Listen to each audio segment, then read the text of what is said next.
Hello மக்களே, big பாஸோட 3வது promo release பண்ணிட்டாங்க. இன்றைக்கி இந்த 3வது ப்ரோமோ பார்க்கும்போது நல்லா தெளிவாக தெரியுது பிக் பாஸ் இறங்கி வேலை பார்த்துருக்காருன்னு.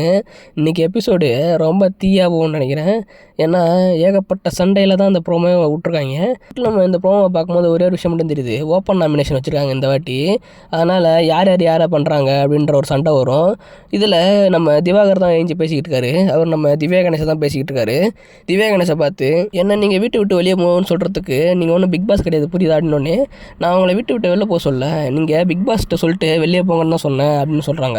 அது மட்டும் இல்லாமல் நீங்கள் மற்றவங்கள மாரி தான் இருக்கீங்க, நீங்கள் போல்டாக துணிச்சலாம் முடிவு எடுப்பீங்கன்னு நினச்சேன். ஆனால் மற்றவங்கள மாதிரியே 10 ஒரு 11னா எல்லோரும் நாமினேட் பண்ணால் 2 பேரையும் நாமினேட் பண்ணிட்டு போயிட்டீங்க. ஆல்ரெடி 10 பேர் ஒருத்தவங்க நாமினேட் பண்ணாங்க, அவங்களே திரும்பி நாமினேட் பண்ணி வச்சுருக்கீங்க. உங்களுக்கு தைரியமே கிடையாது அப்படின்னு சொல்லிட்டு நம்ம திவ்யா கணேசை பார்த்து சொல்கிறாரு. இதோட அந்த ப்ரோமோ கட் ஆகுது. ஆல்ரெடி நம்ம ஒயில்ட் கார்டு கண்டஸ்டன் மேலே எல்லோரும் கடுப்பில் இருக்காங்க. இதில் ஓப்பன் நாமினேஷன் வேறு வச்சிட்டாங்க.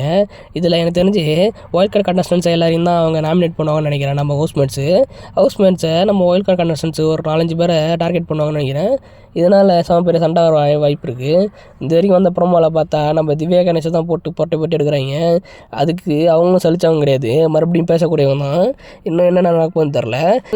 இன்னொரு ப்ரோமோ கூட வாய்ப்பு இருக்குன்னு நினைக்கிறேன். 5 மணிக்கே கூட வாய்ப்பு இருக்குது. அது அதை பற்றி பேசுவோம். இந்த மாதிரி நிறைய அப்டேட் தெரிஞ்சுக்கேன். சேனலை சப்ஸ்கிரைப் பண்ணுவாங்க. அடுத்த வீடியோவில் பார்க்கலாம்.